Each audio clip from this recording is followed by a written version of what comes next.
program yang sama lah. Saya bermasalah baca Al-Quran. Kenal huruf tapi tak tahu nak baca tu dengan ayat yang panjang.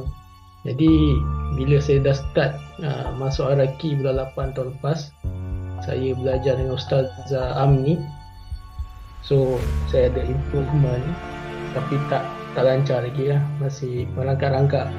Tapi sekurang-kurangnya bila buka Al-Quran tu saya boleh baca. Tak seperti dulu buka Al-Quran langsung no idea macam mana nak pronounce ayat tu. Saya rasa pesanan ni untuk macam orang macam saya yang kerja memang selalu sibuk dan jauh dan memang tak ada masa pun untuk ke kelas fizikal untuk jumpa belajar. Jadi bagi saya kelas Haraki ni sangat membantu sebab hanya perlu ikut online dengan kelas yang memang bagi saya boleh locate time tu sebab malam kan senang.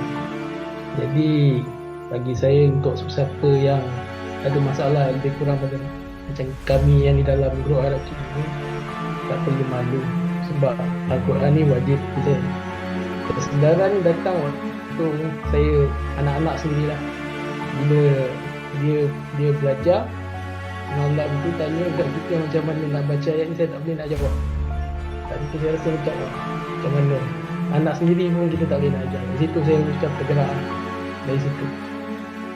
Dan Alhamdulillah sekarang saya dah boleh start membaca dan bila anak-anak tanya pun saya boleh lah. Walaupun tak lancar tapi saya boleh baca. Okey.